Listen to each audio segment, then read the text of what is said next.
In the heart of West Africa, a new revolution is brewing. Right now, deep in West Africa, a quiet storm is building, and at the center of it is a young captain with rebellion in his voice and Sankara's fire in his blood. Captain Ibrahim Traoré didn't rise through polished diplomacy or foreign endorsements. He didn't arrive in power with IMF handshakes or press conferences in Paris. No, he took a different path, a defiant one. And in just a few months, he made it clear he wasn't here to play by the old rules. He kicked out the French military, he tore up foreign defense pacts, he cut ties with Western financiers, and he called out the post-colonial scam that's been dressed up as partnership for decades. To many across Africa, he's a second coming of Thomas Sankara. To Western capitals, he's a ticking time bomb with a Pan-African agenda. A leader who's not just governing, he's disrupting the global order. Captain Traoré isn't just trying to fix Burkina Faso, he's threatening to flip the entire script. Across the Sahel, from Mali to Niger, his name is whispered with hope or shouted with fear, depending on who's listening. So who is he, really? What does he want? And why are Western powers moving so quickly and so quietly to try to block his rise? To understand Traoré, you have to understand his homeland. Burkina Faso, once known as Upper Volta, is no stranger to upheaval. It's the same soil where Thomas Sankara, Africa's Che Guevara, planted the seeds of anti-colonial resistance in the 1980s. Sankara renamed the country Burkina Faso, meaning land of upright people. But after his assassination in 1987, a killing widely believed to have been backed by foreign interests, Burkina Faso's uprightness slowly crumbled. Since then, the nation has been battered by political instability. 5 heads of state in 10 years. Endless coups, large chunks of the country swallowed by jihadist insurgents. And all of this despite millions of dollars in Western security support. From soldier to revolutionary, the making of Ibrahim Traoré. Traoré wasn't born into power. He studied at the University of Ouagadougou, rose through the army, and saw firsthand what most politicians never do. He served in the Sahel, in burned-out villages where terrorists ran free and the government barely showed up. He saw communities abandoned. He saw mines emptied by foreign corporations while families begged for food. And unlike many in uniform, Traoré didn't just follow orders. He started asking questions. Why was Burkina Faso still losing ground, even after billions in aid? Why were French troops stationed in the country, while terrorist attacks only increased? Why were international headlines ignoring Africa's most neglected displacement crisis, with nearly 10% of the population forced from their homes? And why were the country's natural riches, its gold, its land, its people, being stripped away, leaving nothing but broken promises behind? No sacrifice is too great. Captain Traoré made his intentions crystal clear. No sacrifice will be too great to take this country out of the situation in which it finds itself. Our commitment is for a return to peace, and our compass will always be the people. This wasn't just another coup. It was a line drawn in the sand, a refusal to submit, a declaration of disobedience not just to a government, but to a global system that has long profited from keeping Africa on its knees. Burkina Faso, a country caught between revolution and control. When Captain Ibrahim Traoré stepped into power, he didn't frame it as just another military takeover. He called it what it was: a correction, a rectification of a failed vision under his predecessor, Paul-Henri Damiba, a man seen by many as being a little too comfortable with the West, too reluctant to break from the old colonial playbook. Traoré wasn't backed by corporate donors or political elites. He wasn't a polished diplomat or a career politician. He leaned on something much older and far more powerful: Burkinabe pride and the memory of Thomas Sankara. He didn't just quote Sankara, he resurrected his ideas. He spoke in the language of sovereignty, of self-reliance, and told young people to rise, not with guns, but with tools, with creativity, and with the belief that another Africa is possible. But hope alone isn't what shakes up the global system. It's what came next that turned Traoré from a local reformer into a global threat. The most coup-prone country in Africa, a history the West won't talk about. Since gaining independence in 1960, Burkina Faso has had more coups than any other country in Africa. Let that sink in. 9 successful coups, at least a dozen failed attempts. According to data from the Africa Center for Strategic Studies, no nation on the continent has seen more leadership overthrows than this landlocked country in the heart of West Africa. And yet, somehow, the world rarely pays attention unless someone dares to challenge the system. Let's rewind. 1966. Colonel Sangoulé Lamizana ousts President Maurice Yameogo after protests erupt over corruption, economic hardship, and authoritarianism. France says nothing, no sanctions, no outrage, just silence and diplomacy as usual. 1980.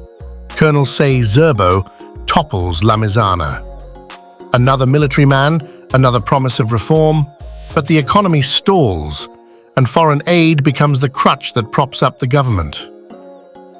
1982. Major Jean-Baptiste Ouedraogo takes over. Another promise, another round of mismanagement. 1983. Then comes Captain Thomas Sankara, just 33 years old, a revolutionary, a visionary. He rides in not on tanks but on ideas, cuts wasteful government salaries, builds roads and schools with local labor, promotes women's rights, agriculture, and independence from foreign aid. For the first time, Burkina Faso begins to believe it can stand tall, alone. Then came 1987, and everything changed. That revolution ended with a gunshot. Sankara was assassinated, betrayed by his closest friend, Blaise Compaoré, in what many now see as a French-backed coup. The message was clear: challenge the system, and you will be removed. Compaoré stayed in power for 27 years. Under his rule, Burkina Faso became a model colony again. French multinationals regained access to the country's gold. State-owned industries were sold off to private interests. Military deals and mining contracts were signed behind closed doors. The revolution was buried, and in its place rose a regime that Western powers could count on: reliable, predictable, and obedient. A cycle repeating until now. 2014. Compaoré tries to rewrite the constitution to stay in power even longer. The people rise. Massive protests erupt. He's finally forced to flee to Côte d'Ivoire. Once again, his friends in Paris fall eerily quiet. January 2022. Lieutenant Colonel Paul-Henri Damiba topples the civilian government of Roch-Marc Kabore, citing the spread of jihadist violence. But Damiba keeps the same playbook: keeps French troops, keeps foreign contracts, keeps ties with Paris intact. September 2022. Traoré steps in. In a bold counter-coup, he removes Damiba, accusing him of betraying the revolutionary spirit and of serving foreign interests instead of the Burkinabe people. And just like that, the cycle of coups took a sharp and unexpected turn. This time, the revolution didn't end in betrayal. It reignited. The bigger picture. Traoré didn't just overthrow a leader, he broke a pattern. For decades, every new ruler followed the same script. Take power, shake things up just enough to look reformist, then quietly submit to the demands of international lenders and foreign governments. Traoré tore up that script. He reminded the world and Africa that Burkina Faso was once the beating heart of a revolution that terrified global powers. And now, it might be again. The soldier who tore up the colonial playbook.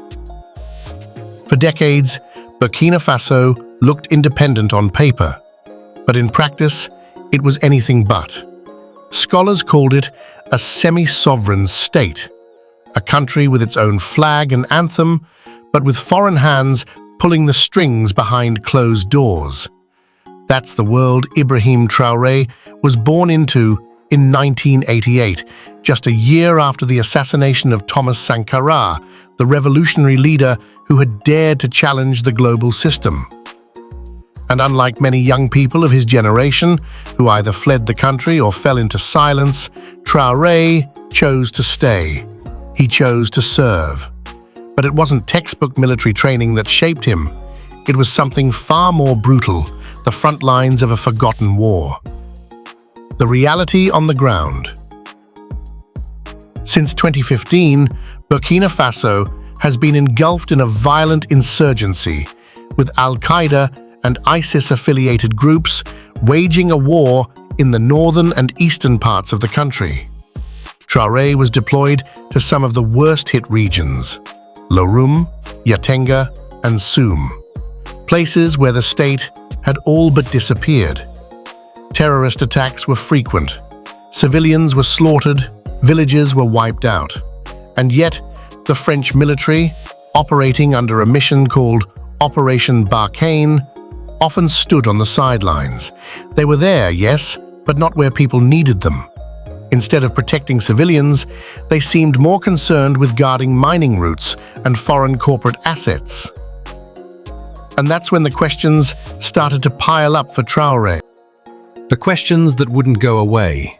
Why were missions underfunded despite years of foreign military aid? Why was intelligence on insurgent activity, supposedly shared among allies, so often late or incomplete? Why, after all this supposed partnership, was Burkina Faso still bleeding? And why were foreign companies extracting gold, zinc, and rare minerals while local communities lacked clean water and food? Like Sankara before him, Traoré began to see through the illusion.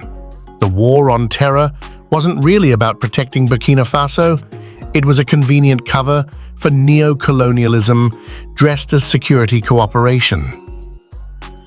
And by 2022, serving under then Trans-Ibadan Lieutenant Colonel Paul Henry Damiba, Traoré had had enough. Damiba had promised change, but kept French troops on the ground. He kept shady military contracts locked away, and he kept the suffering of the people far from center stage. The coup that shook the system. So when Traoré marched on the capital in September 2022, leading loyal soldiers fed up with the status quo, it wasn't just about removing Damiba, it was a rejection of an entire system. The old agreements, the quiet compliance, the illusion of freedom. At just 35 years old, this previously unknown captain took control of the country and sent shockwaves through Western diplomatic circles. No more business as usual, no more pretending. Burkina Faso, he said, would chart its own course from now on. Today, a new chapter, a dangerous dream. Today, Traoré doesn't just rule Burkina Faso. He's breathing life back into Sankara's legacy and inspiring a Pan-African revival. He's pushing for sovereignty over resources, partnerships built on respect, and a generation that sees itself not as dependents, but as decision-makers. And that's exactly what makes him dangerous to those who've grown comfortable treating African nations like ATM machines and military zones. See, in the colonial playbook, there's always been an unwritten rule. You can push back, but only within the lines. Ibrahim Traoré didn't just step outside the lines, he tore the entire page out, The young captain who kicked out an empire. Just 4 months into taking office, Captain Ibrahim Traoré did something few African leaders have dared to even dream of. He told the French military to pack up and leave. Operation Sabre, France's elite counter-terrorism force based near Ouagadougou airport, was shut down. Gone. And along with it, he tore up a 1961 military agreement, an old relic from colonial times, that allowed French troops to operate freely inside Burkina Faso's borders whenever they pleased. It wasn't just a policy shift, it was a breakup letter with neo-colonialism. A clear message: this land belongs to its people, not to the ghosts of empire. France responds with condescension. The response from French officials, thinly veiled bitterness, masked as moral high ground. One French diplomat said, "We forgot to say thank you." Another added, "Ingratitude is a disease, not transmitted by man." Their tone was clear. Without us, you'd be nothing. They painted themselves as selfless heroes, fighting terror, protecting civilians, sacrificing soldiers. But what they didn't mention was the massive gold rush that happened under their watch. A gold rush that barely benefited the people of Burkina Faso. Who owns the gold? Not Burkina Faso. Burkina Faso is one of Africa's top 5 gold producers, pulling more than 70 tons of gold from its soil every year. And yet, over 90% of that gold is controlled by foreign corporations. Canadian, British, Australian, French. Burkina Faso may have the gold, but Europe has the profits. So Traoré's administration launched a national audit of all mining contracts. They dug into shady deals signed under previous leaders like Blaise Compaoré and Roch Kaboré and asked hard questions. Why are we rich in resources but poor in development? How did these contracts pass without transparency? Who let foreign companies bleed this country dry while our own people go hungry? A war beyond the battlefield. But even as Traoré fought to reclaim his country's wealth, a different kind of war was brewing. This one, waged in the headlines of Western newsrooms. From the moment he took office, he was hit with a flood of loaded labels: rebel captain, emerging threat. What most headlines failed to mention was the real story. That Traoré rose to power because Burkina Faso's people had lost all trust in the Western-backed governments before him. They didn't just wake up and choose a soldier, they chose someone who was willing to break the script. But instead of examining why that collapse of trust happened, the West painted Traoré as just another strong man in fatigues. When you mute the messenger, the message grows louder. After Traoré's government suspended French media outlets operating in Burkina Faso, the backlash was immediate. Western journalists called it censorship, repression, a threat to press freedom. What they didn't ask was why those outlets were banned in the first place. What stories were being told? Whose narrative was being pushed? And why, every time an African leader says, "no more," is it suddenly a threat to democracy? The battle beyond bullets. Traoré's war on the airwaves. In a place like Burkina Faso, where a rumor can trigger panic and a headline can sway a nation, information isn't just information. It's a weapon. It can protect, it can destabilize. And in times of conflict, truth isn't neutral, it's tactical. Captain Ibrahim Traoré knows this.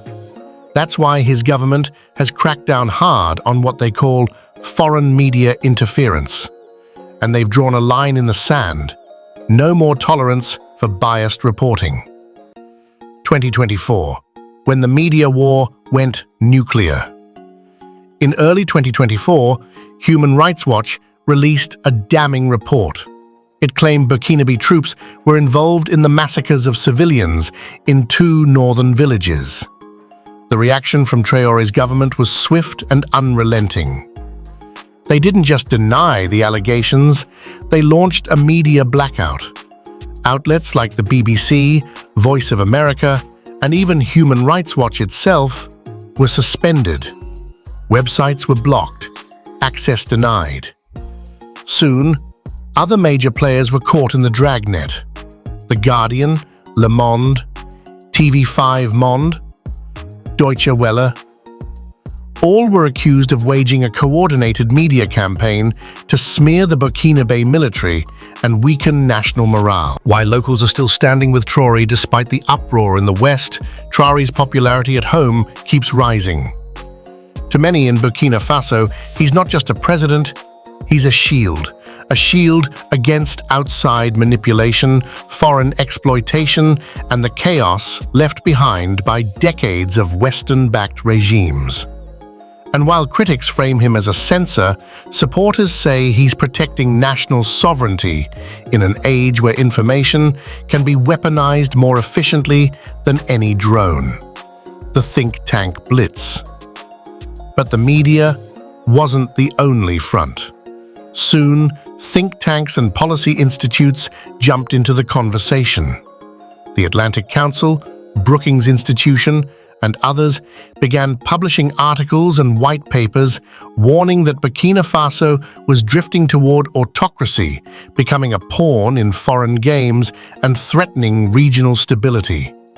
On the surface, these critiques sounded objective, until you follow the money. Many of these institutions are funded by Western governments and defense contractors, the same ones with deep interests in Sahel military operations and resource access, which raises a serious question. Can an analysis be truly independent if the hands writing the checks have a horse in the race? Media shapes the narrative, and the narrative shapes policy. Here's the real game. If Traoré is seen as a freedom fighter, he gains global credibility, support, and possibly new partnerships. But if he's painted as a rogue captain, he becomes fair game for sanctions, economic isolation, or even regime change efforts. That's why this media war isn't just noise, it's strategy. It's the opening phase of a much deeper conflict, what the West really fears. Traoré isn't just pushing reforms, he's resurrecting a vision that once terrified global powers, a vision rooted in Thomas Sankara's legacy, self-sufficiency, food independence, a military that defends the people, not foreign corporations, an Africa that doesn't beg for aid, it builds its own future. That vision is what rattles foreign interests, because if it catches fire, not just in Burkina Faso, but across the continent, then the post-colonial balance of power will never be the same again. And Traoré? He's not backing down. The cost of thinking for yourself. For decades, Western economies quietly flourished off a simple equation. Africa's dependence meant Western profits. But then came Captain Ibrahim Traoré, and suddenly that equation no longer added up. Burkina Faso, under his leadership, wasn't just rejecting foreign control, it was challenging the entire post-colonial business model. And that made Traoré not just a problem, but a threat. Whispers of a coup. By the end of 2023, whispers of an attempted coup and assassination plot against Traoré began spreading across West Africa. Nothing was ever officially confirmed, but behind the scenes, there were signs. Diplomatic insiders pointed to an unusual spike in US satellite surveillance over Ouagadougou around that time. That wasn't random, it sent a message. So Traoré responded with one of his own. Burkina Faso's elite presidential guard ballooned from 800 to over 2,500 soldiers in just 6 months. The country was bracing for something big. Gold, accusations, and an audit war. Then came the next escalation. General Michael Langley, head of US AFRICOM, went public, accusing Traoré of diverting the nation's gold reserves to beef up his personal security instead of helping the public. Sound familiar? That's the playbook. Make a leader look corrupt, delegitimize him in the global press, and create a moral case for intervention. But this time, the story didn't stick. Traoré's government fired back immediately. They called the accusation imperial propaganda, released a full public audit, and denied every charge, line by line. The rise of the Sahel Alliance. But while the West was busy issuing suspensions and slapping labels, something else was quietly taking shape: a new alliance.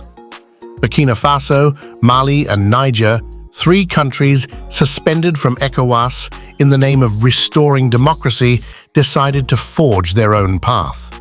They formed the Alliance of Sahel States, AES, a regional bloc committed to mutual defense, sovereignty, the removal of foreign military bases from African soil. Western governments quickly branded them outlaws, juntas, and pariahs. But inside these countries, public support was overwhelming. Analysts, surveys, even independent polling confirmed it. People were ready for African integration, African unity, and African control. The people are choosing sovereignty. Despite sanctions, smear campaigns, and external pressure, Traoré's approval at home continues to climb. More than 50,000 civilians, yes, 50,000, volunteered to join the Volunteers for the Defense of the Homeland, VDP, a grassroots civilian militia trained to protect communities.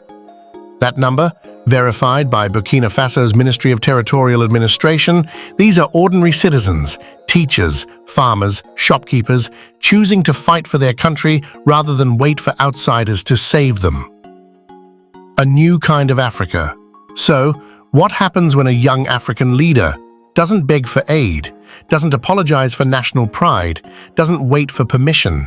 You get Ibrahim Traoré, and you get a new kind of Africa, one that's not waiting to be rescued, but rising to reclaim its own destiny. The question is no longer, can Africa lead itself?